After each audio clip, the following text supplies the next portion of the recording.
Hello everyone, welcome to Nareen's Life with MS. I am Nareen and it is time for Friday Findings. And this Friday Findings, I did things a little differently.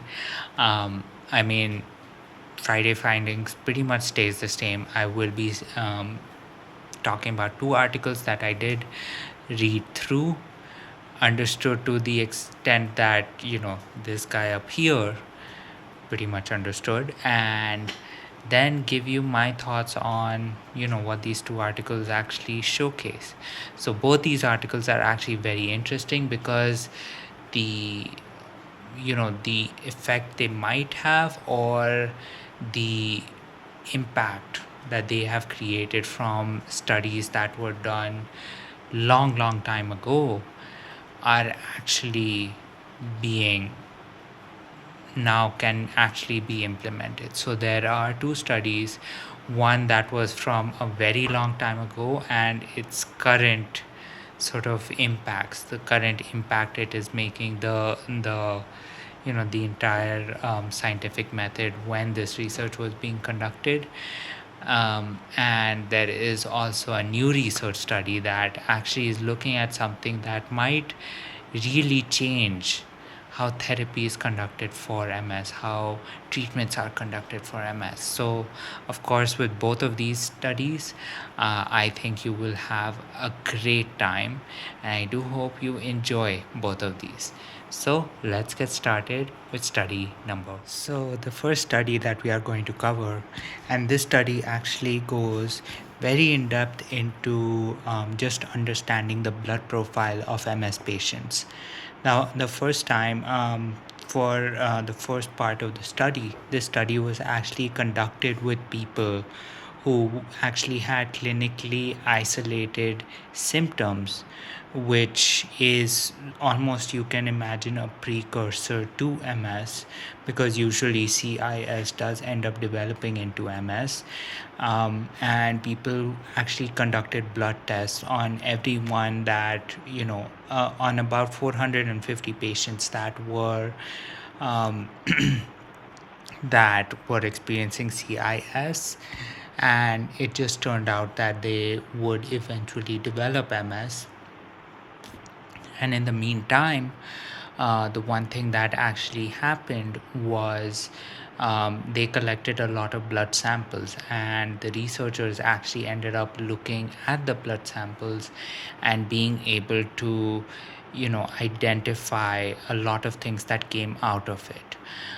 One of the things that actually came out of it was, because these blood tests were pretty comprehensive, they were able to see a certain, and there were actually um, two separate connections that they actually made with the blood lipid profiles and the number of relapses that patients with multiple sclerosis had. Now, of course, this means that this is actually more towards the relapsing form of MS. But the one thing that they did find was that people with lower, so there was a certain inverse proportion where certain patients that had lower amounts of certain lipids, like oleic acid and other triglycerides that are not saturated, uh, they actually found that a lower amount of these kinds of lipids in your blood sample would mean that there would be a higher chance of you getting more uh, you were getting more relapses in the future. But um, there was another almost direct indication as well, because there were other biomarkers and other lipids that actually showed that if there was a higher concentration of those lipids, then there would be would also be a higher risk of relapses happening. Now, this study was actually initially conducted in the 2000s. This was conducted by by the pharmaceutical company Bayer, who which has actually created beta seron, one of the ABC of multiple sclerosis drugs. I'm forgetting my own disease, for multiple sclerosis drugs. And the reason that they were conducted this was for completely different reasons, more so to actually identify the progression of CIS to MS. But of course, going back to the actual profile, and considering that the initial tests and the initial study was conducted in the 2000s, that there was enough data available that that researchers were actually able to find out how these patients, especially the ones that developed MS, were able to continue on with their lives, and pretty much note down how many relapses they had, how frequent those relapses were, and how bad these relapses became. So of course, with that said, I that is article number 1.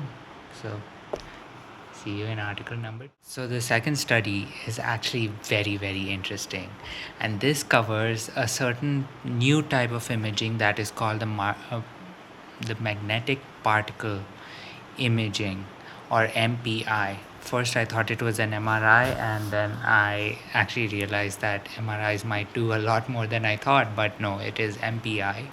And now, what has happened over here is, with MPI, researchers have actually been able to track where particles go, or where therapeutic particles actually go once they are injected into the body. Now, this was done on a mouse model where mice with something similar to MS were given mesenchymal stem cells as part of a treatment that is currently being tested.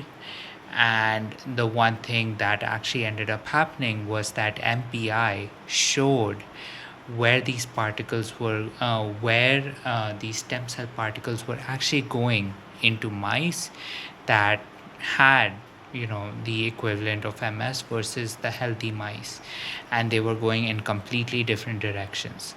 This is of course very interesting, because as you can tell, if there are certain if there now if there is a way for a certain imaging equipment like the MPI to actually see where the therapeutic molecules are going into the body once they are injected into a patient, that pretty much means that there is a way to actually take note of where these where these molecules are actually making an impact.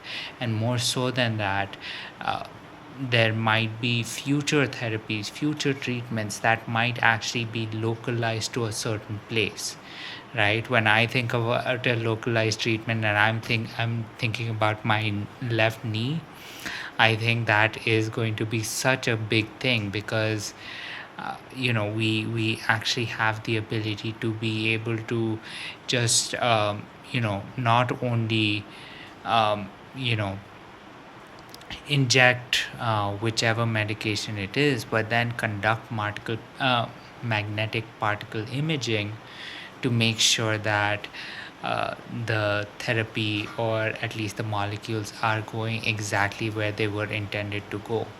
Right? This pretty much opens up a whole new line of treatment for MS, a lot of uh, targeted treatment, where you can have treatments that are more brain based, or certain if there are certain senses that are being impacted, it can be more towards that, or it can be more towards our spinal cord. So because there are many more issues dealing with mobility and movement, rather than you know things that are happening in the brain, such as brain waves, such as vision, other senses, or even certain things like brain fog. So this, of course, brings a whole new level, right? Therapies for MS, uh, therapies for definitely other medical conditions as well, will definitely see a huge change over the next, I'd say, decade or so, just because there are such kind of researchers that are, you know, um, bringing so much new information to light. So, of course, this is the second study. And of course, with that said, thank you so much. Of course, you can read both these articles as they're linked in the description section of the video. And of course, please give in your thoughts, your insights, your experiences so that we can get the conversation started. But of course, we still have the outro to complete. So you'll get to hear this again. What did you think of both of these studies? I looking at both of these studies, and the not only the importance of what they what kind of data they were able to gather, not only back then, and I'm talking about the first one, not only back then, but what kind of impact it can have now. And then of course with the second study, the potential for future treatments and therapies definitely shows that MS is one of those fields where there are going to be a lot of changes happening in the very near future. And definitely I think within maybe within 1 decade we can see a whole change from what we currently have of lots of IVs or even injectables or maybe even oral pills. All of those things could really change over the next few years, right, with new therapies and new treatments, especially by some of the things that were being that came to light from the two studies that I talked about today. But of course, apart from that, I do hope you did enjoy listening to me talk a little bit, try to understand, aim to understand what I was talking about in both these articles. But of course, you can always read these articles in the links that I have provided in the description section of this video. And of course, after you read them, do provide your thoughts, your insights, your experiences so that we can get the conversation started. I know I'm repeating myself over here, but with all of that said, this is Nareen's Eye with MS. I am Nareen, and of course, I know it is the weekend, so I do hope you have a lot of awesome things planned for this weekend. And of course, with all of that said, here's me wishing you a good night, sweet dreams, and I'll catch you tomorrow. Bye.